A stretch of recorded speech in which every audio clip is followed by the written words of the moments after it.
Let's talk about something I think a lot of us wonder about. Is it actually possible to build real wealth, from scratch? Not with some family money or a lucky break, but starting with absolutely nothing. Well, today, we're going to dig into a blueprint for how to do exactly that. So let's just get right to the big question. Imagine you lost everything tomorrow. No money in the bank, no connections, nothing. Could you build it all back?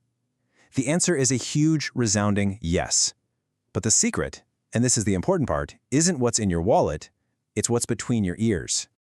I absolutely love this quote because it just flips the whole script on its head. We're always told to chase success. But what if it doesn't work that way? What if, by working on yourself, your skills, your habits, who you are, you become a kind of magnet for opportunity? Success starts coming to you.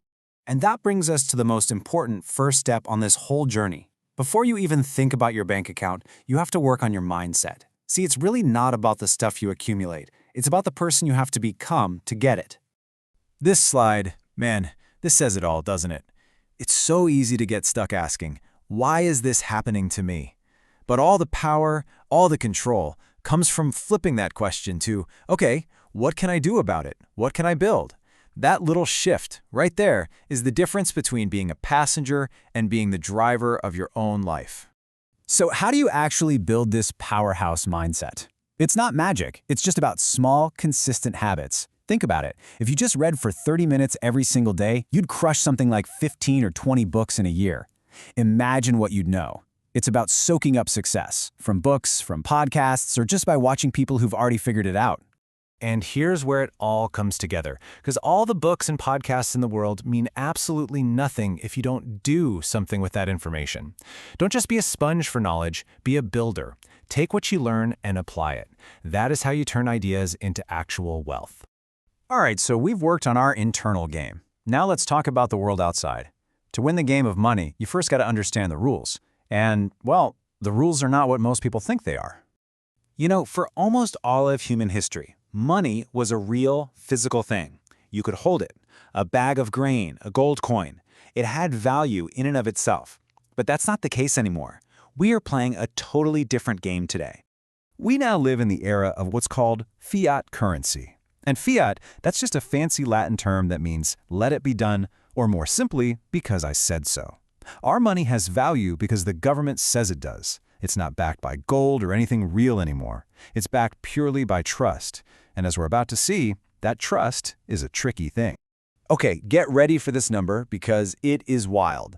In just the 18 months leading up to when our source material was put together, 40% of all US dollars in existence were printed. Yeah, 40% created out of thin air in about a year and a half. So what happens when you just print tons and tons of new money? Well, the money that's already out there, the money in your savings account, becomes worth less. It's like a pizza, right?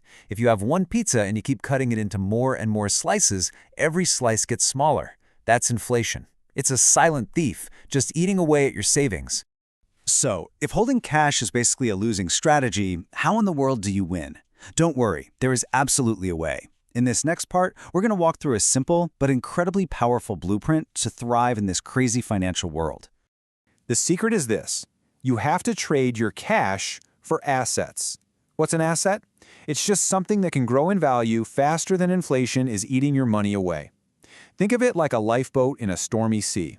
It's not just about surviving, it's about actually getting somewhere. Now this right here, this is a game changer. It's the simple money flow of the wealthy. They get income, they save some, and then they invest it. They buy their assets first.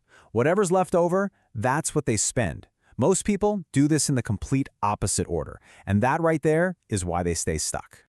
But you might be thinking, I don't have any money to invest, and that is totally fine, because you have your most important asset already, your skills. By developing high-value skills, like the ones you see here, you create the income you need to start buying other assets and building your wealth. Okay, so you're on the path. You're building wealth. But what's the point of it all? Is the goal just to have a giant pile of money? Or is there something deeper? Let's talk about what being rich really means. Look, at the end of the day, money is just a tool. It's a means to an end. A truly rich life is having the freedom to do work you care about, with people you love. It's about growing as a person and, most importantly, owning your own time. So when you boil it all down, what's the one thing that separates the wealthy from everyone else? It's not some crazy secret, it's not luck, it's discipline. It's the simple, kind of boring work of showing up every single day and doing the right things over and over again. That's it. That's the secret sauce. We've covered a ton of ground today, from your mindset to the mechanics of money. But listen, none of this theory matters without action. So I'm going to leave you with just one question. What is one small thing you can do tomorrow to start building a life with more wealth, more freedom, and more purpose? The power, my friends, is all yours.